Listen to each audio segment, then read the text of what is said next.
Estamos ya en contacto allí en Estados Unidos con el embajador boliviano ante la Organización de Estados Americanos, don Jaime Aparicio. ¿Cómo está? Muy buenas noches, qué gusto tenerlo después de mucho tiempo en Hora 23. Así es, muchas gracias y buenas noches por invitarme a tu programa. Muchas gracias. A ver, me gustaría, por favor, su criterio del señor Almagro. Comienza una segunda gestión de trabajo hasta el 2025. Así es, en un escenario muy complicado como este de la pandemia, ha iniciado hace unos días su segundo mandato, ha sido posesionado como secretario general por un segundo y último periodo, que es lo que se permite en la OEA, y le esperan desafíos muy grandes, tanto en el plano político como en el plano de la situación económica que va a sacudir la región luego de esta calamidad biológica que nos está afectando. Evidentemente, usted lo ha dicho bien, una calamidad biológica que está afectando a todo el mundo, y en medio de aquello se habla mucho de la vulneración de los derechos fundamentales de las personas, embajador. No, estamos enfrentando en la región varios problemas porque nadie estaba preparado para una situación así. Y la verdad es que ni los propios organismos especializados tenían las herramientas, mucho menos los países, y ha sido difícil, ha sido como caminar a ciegas, y se han ido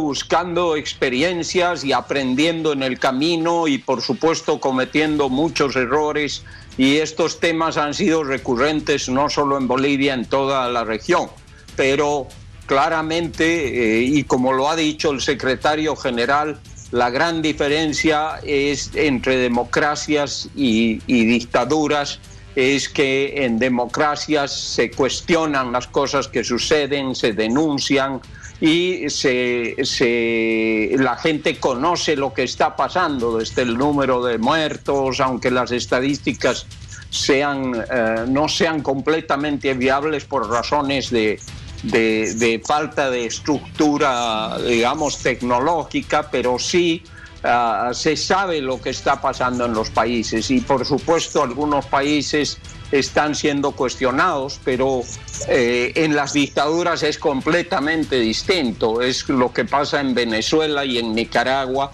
que no se sabe absolutamente nada de lo que está sucediendo, cuánta gente ha muerto, cuánta gente ha sido detenida, qué está pasando, nadie sabe, y por eso el costo político de las dictaduras es casi cero, mientras que el costo político de las democracias es muy grande. Estamos viendo las quejas contra El Salvador, temas en el Perú, en el Ecuador, en nuestro país, en toda la región.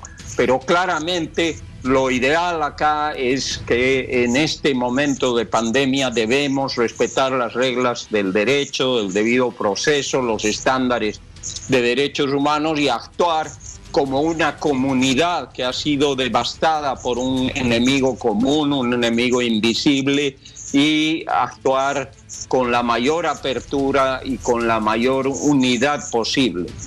En medio de todo esto, usted ha hablado de que se han cometido muchos errores y que evidentemente todos seguimos aprendiendo con relación al COVID-19.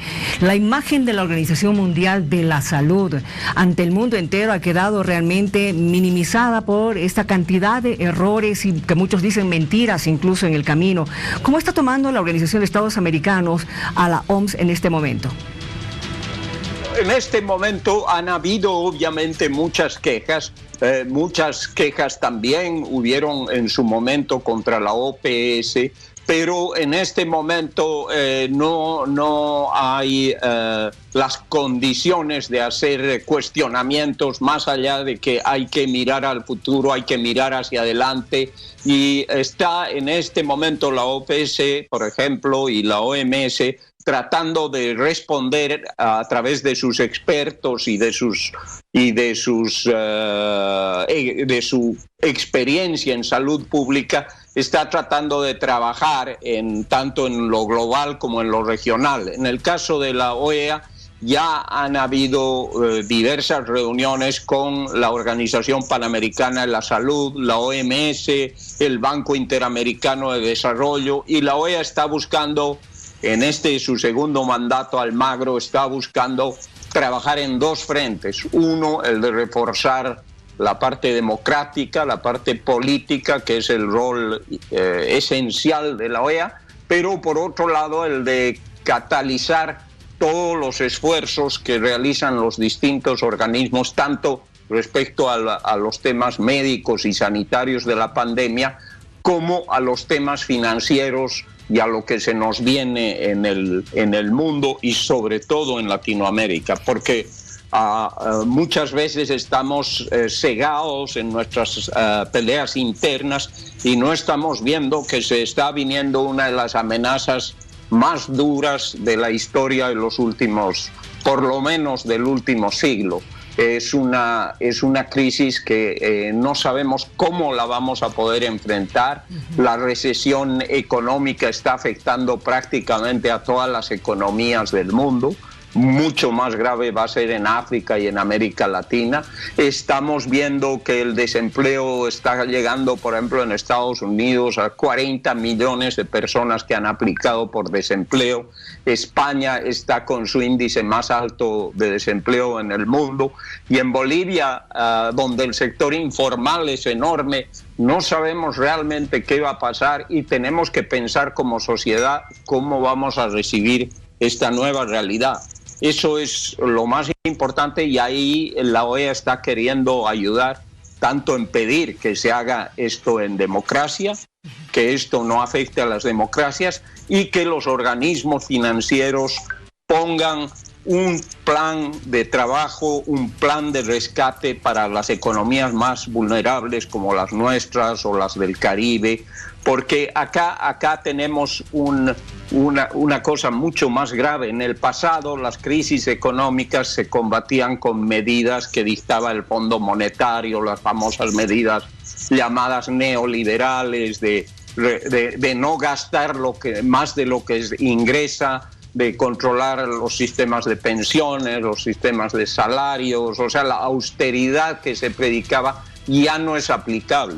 Ya la gente se ha ajustado los cinturones y no se puede pedir que se sigan ajustando. Tiene que haber una nueva estrategia, una nueva base de generosidad y solidaridad para que se reduzcan las desigualdades. Ojalá. Y la gente comprenda que necesitamos revivir de esta crisis con gestos de humanidad. Ojalá. Y de solidaridad. Ojalá sea de aquello que usted está indicando, embajador, porque después de que pase todo este problema de la pandemia, que no sé si realmente debería llamarse pandemia, porque también eso va a estar en tela de juicio y va a ser motivo de análisis, de investigación, va a estar el tema de la cuarentena, porque hay muchas voces, entre ellos investigadores, premios Nobel, virólogos, estudiosos, médicos que dicen de que la cuarentena ha hecho más daño que bien a toda la humanidad, porque dentro de la cuarentena se ha provocado violencia intrafamiliar, ha habido crímenes, ha habido desestabilización económica, moral también de las familias, es decir, un sinnúmero de hechos que han afectado, quiera sea o no, al ser humano con relación a este confinamiento que hemos estado sufriendo. Sí, como yo dije a un principio, esta pandemia no ha encontrado a nadie preparado y hemos andado a ciegas buscando fórmulas. Yo creo que el tema de la cuarentena es un tema sobre el que no se puede generalizar. O sea, hay países que han salido de esto sin necesidad de cuarentena, pero si uno analiza qué países han sido esos, son países con una tradición de disciplina social. Son países que han acatado ciertas reglas, que se han cuidado, se han hecho. En Latinoamérica eso es mucho más difícil. Y en muchos de nuestros países, claro, sin infraestructura hospitalaria, sin medios, la cuarentena tal vez ha sido una solución. Pero a largo plazo tenemos que ver otras alternativas y lo único que aparece hasta este momento cierto, que es lo que se ha visto por lo menos en la OEA, es que tiene que haber una recuperación de la vida ya no normal, porque lo normal va a ser otro tipo de normalidad, pero que tiene que haber un desarrollo de una disciplina social muy grande para evitar los contagios, para conservar la distancia, para las fuentes de trabajo, toda una serie de recomendaciones, pero todo esto todavía está lleno de incertidumbres. Nadie tiene la fórmula todavía para decir, esta es la solución. Exacto, habrá que esperar. Gracias por haber conversado con nosotros. Me estoy quedando con un montón de temas, pero espero poder retomar con usted una conversación dentro de poco. Buenas noches. Sí, muchas gracias, Miriam. Adiós.